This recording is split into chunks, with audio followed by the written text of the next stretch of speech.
My name is Linda MacCarthy, and I live in Dublin, Ireland. And I am delighted to be able to have this opportunity to speak to people about Jeremy Griffith's wonderful book, Freedom, the End of the Human Condition. I think it is, as Professor Harry Prosen said, the Holy Grail of understanding, where we can all feel redeemed, if you put it in religious terms, and reconciled, and find a way out of the turmoil that is the present state of our human condition.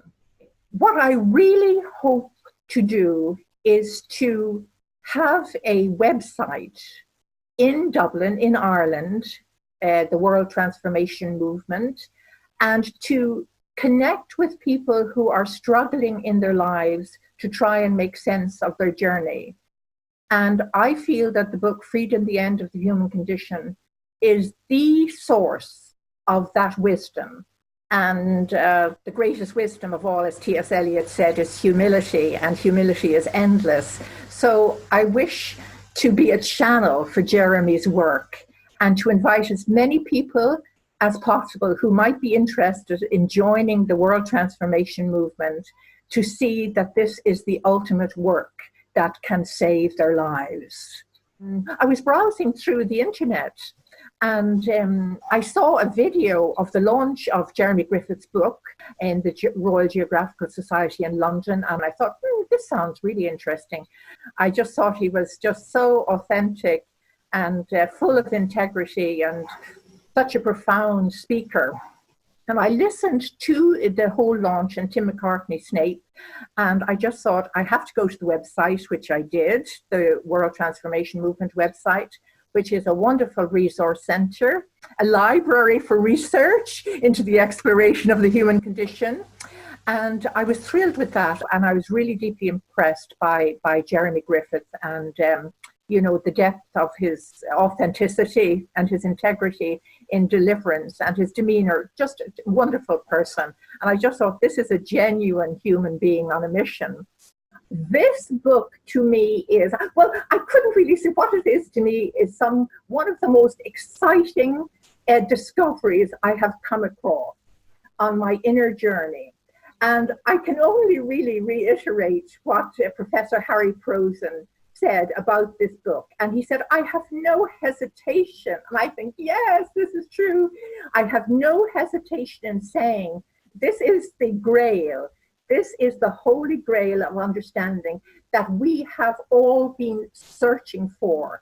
And now we can be reconciled within ourselves and see ourselves as being, in a sense, the heroes. And when I say heroes, I mean, for young men getting out of bed in the morning, suffering as they do with all the trauma that is within them, they are heroes. The getting up out of bed and starting the day in this chaotic, crazy world that we live in. And now this book is giving us the gift to say to other people, I know what you are suffering. I have been there, and we can get there together. We can realize and be reconciled together.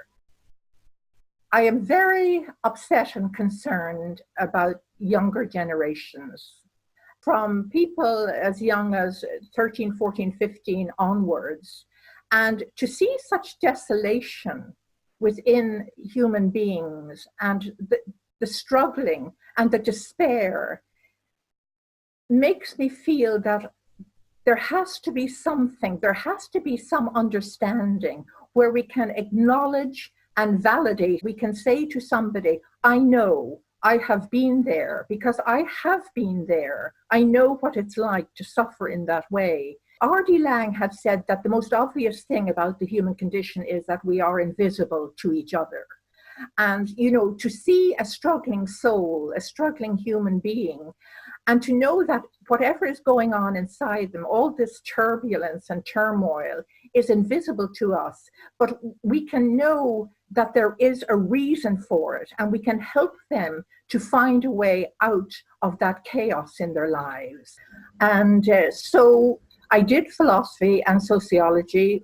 I had 2, 3 specifically wonderful lectures there. But again, I found that it was lacking. For me, that there was something lacking, that was some kind of total overarching sense of philosophy and sociology, and that would be an interpretation of what it is to be a human being in the totality of the human life world. When I was going through that, I thought of a definition of science from one of my heroes, which was the late great Scottish psychiatrist 𝐅𝐨𝐿𝐿𝐴. And he defined science as a form of knowledge adequate to its subject. And I just thought, well, the subject is humankind, and it's humankind in the totality of its life world. And then I thought, what mechanistic reductive science could ever tackle such a huge, complex topic? And as I bought the book, I ordered the book, Freedom, the End of the Human Condition. I went through it, and I went to the website looking through the essays, cross-referencing this. I didn't have to do anything. It was all done for me. And I just thought the core of this seems to be, firstly, science, of course, which is very important to me, and then consciousness. And, you know, as Jeremy Griffith said, consciousness being, you know, nature's greatest creation. I just thought, this is wonderful, this is wonderful. And then I thought of things like, you know, where people become so suspicious about teleological arguments. And then through Jeremy, I began to realize, you know, that there is within consciousness this intentional purposeful movement towards something, towards some final destination. And I thought of Stephen Hawking, also referred to in Jeremy Griffith's book, and his concept of God. And he said, I would use the term God as the embodiment of the laws of physics. And I thought that was wonderful. That was wonderful.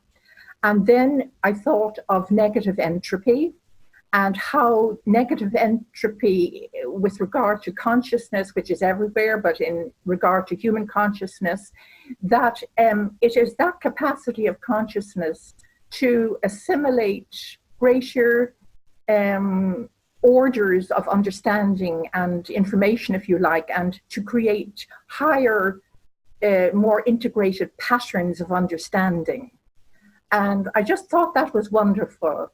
And that was so inspiring.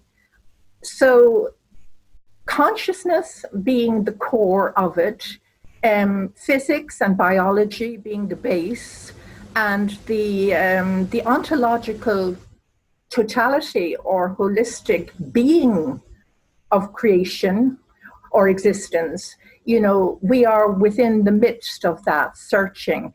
And then I thought, yes, I was thinking of the symbol of the sun, and I imagined this horizon, where there would be a vanishing point, and I knew that all paths of exploration into the human condition would ultimately converge towards this ultimate frontier with this vanishing point. And then I thought of the vanishing point actually is a rising sun.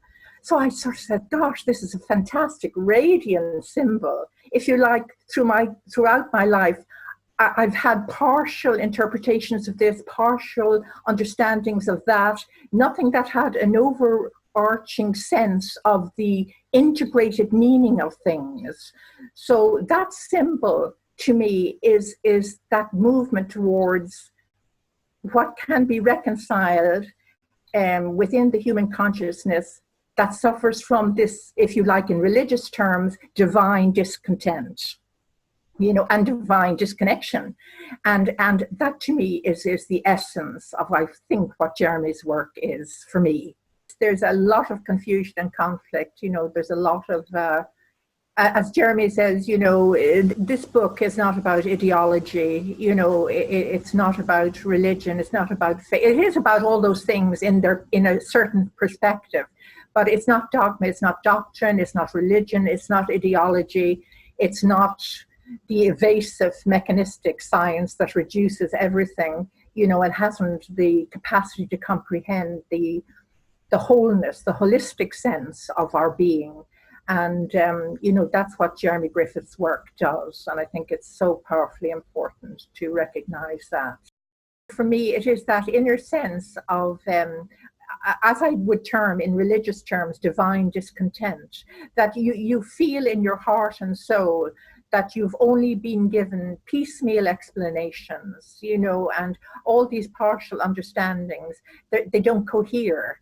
So coherence, you know, and reconciliation is of paramount importance to me, you know, and this is where I think the book brings all that together, you know, and it's accessible and it's understandable and it's scientific, and it's just everything I hope for, everything I hope for. I'm so thankful to the World Transformation Movement for making this all possible, you know, at this late stage in my life, you know, to finally reach a destination of understanding, you know, and to have that sense of compassion that I think is essential for other people struggling along the way and falling and being lost. And I can't remember who said it, but there's such a dearth of, there's such an impoverishment of spirit now pervading really globally. And, you know, I think the reconciliation of the intellect and the heart and the soul and the imagination and all the expressions through art and music and literature and, you know, of the human heart, mind, soul struggling to make sense of its life world. And now, you know, with Jeremy Griffith's work, we can make sense of the life world, you know, which is, well, hallelujah, hallelujah. So it's a wonderful network. It's like family members. It's a wonderful network because everybody is thinking along the same lines, which lead to this wonderful understanding of the human condition. So it's wonderful to be involved and have those relationships, you know, because they're more important sometimes than the everyday relationships, you know, that you come across, and nobody's really talking about things that you want to talk about that you think are important. So to actually have a network of people who are thinking along the same lines, you know, it's wonderful. It's very supportive. That being Irish, I think the Irish have a certain reticence and they hold back. And whereas I feel within myself, I feel this surge of excitement and this surge of being overwhelmed. I'm trying to contain it as well at the same time.